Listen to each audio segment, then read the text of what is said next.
গত বছর হামাস বাহিনী যখন ইসরায়েলে ক্ষেপণাস্ত্র হামলা শুরু করে তখন দেশটির উত্তরাঞ্চলে শেলি লোটানের খাদ্য বিষয়ক স্টার্টআপ কোম্পানির যাত্রা কেবল শুরু হয়েছে। হামলা শুরু হলে ইসরায়েল সরকার ওই অঞ্চল থেকে সব নাগরিককে সরিয়ে নেয়।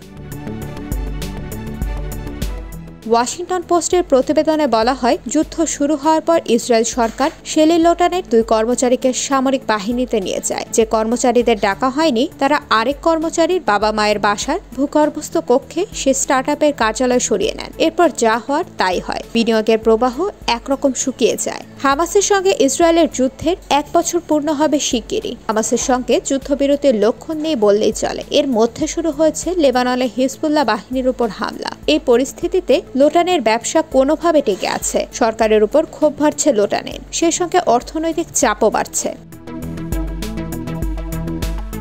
ইসরায়েলের অর্থনীতিতে এই যুদ্ধের প্রভাব নিয়ে খুব একটা আলোচনা হচ্ছে না। এই 1 বছরের মধ্যে ইসরায়েলের ঋণমান অবনমন হয়েছে, মোট জিডিপি সংকুচিত হয়েছে, হাজার হাজার ব্যবসা প্রতিষ্ঠান বন্ধ হয়ে গেছে, অনেক মানুষের চাকরি গেছে, কোম্পানিগুলো দূরবর্তী জায়গা থেকে কাজ সরিয়ে নিচ্ছে। সেই সঙ্গে রিজার্ভ সেনা হিসেবে যারা ইসরায়েলি সেনাবাহিনীতে যোগ দিয়েছে তারা সৈনিক জীবনের সঙ্গে মূল ক্যারিয়ারের ভারসাম্য আনতে হিমশিম খাচ্ছে।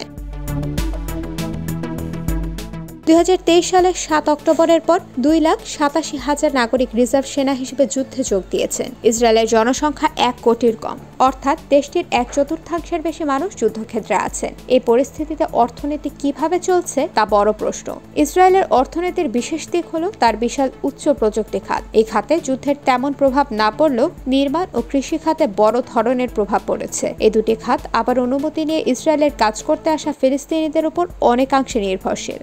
গত বছরের 7 অক্টোবরের পর এদের কাজের অনুমতি বাতিল করা হয়েছে। ফলে এই দুটি খাতে যুদ্ধের প্রভাব বেশ ভালোভাবেই অনুভূত হচ্ছে। পর্যটন খাতের অবস্থা শোচনীয়। এ খাতের ব্যবসা কমেছে 75% বেশি। জেরুজালেমের পুরনো শহর এমনিতে পর্যটকে কিচকিচ করলেও সে এলাকার অনেক দোকানের ঝাঁপ বন্ধ হয়ে গেছে। জেরুজালেমের পুরনো শহরে আয়মান শাওয়ারের পারিবারিক বেকারির ব্যবসা 7 অক্টোবরের পর উল্লেখযোগ্য হারে কমেছে। যুদ্ধের মধ্যে স্বাভাবিকভাবেই প্রতিরক্ষা ব্যয় বৃদ্ধি পায়। এই 1 বছরে ইসরায়েলের প্রতিরক্ষা ব্যয় অন্তত দ্বিগুণ হয়েছে। 2025 সালের মধ্যে ইসরায়েলের যুদ্ধজনিত ক্ষতি $67 বিলিয়ন উন্নীত হতে পারে। লেবাননে ইসরায়েলের চলমান হামলার আগে এই পূর্বাভাস দিয়েছিল ইসরায়েলের কেন্দ্রীয় ব্যাংক। ফলে বাস্তব ক্ষতি এর চেয়ে অনেক বেশি হবে। পর্যটনের উপর অতি নির্ভরশীল পুরনো জেরুজালেমের অর্থনীতি রীতিমতো ধসে পড়েছে। সেখানে অনেক ফিলিস্তিনির ব্যবসা বন্ধ হয়ে গেছে। নিকট ভবিষ্যতে তারা যে পুনরায় ব্যবসা চালু করবেন সেটির সম্ভাবনাও নেই। হামাসের সঙ্গে যুদ্ধের শেষ দেখা যাচ্ছে না। এখন তার উপর হিজবুল্লাহর সঙ্গে যুদ্ধে জড়িয়ে পড়ায় ইসরায়েলের অর্থনীতি কোথায় গিয়ে দাঁড়াবে তা নিয়ে দেশটির নাগরিকেরা শঙ্কিত। তাদের ভাষ্য, দুটি যুদ্ধের ভার এই অর্থনীতি নিতে পারবে না।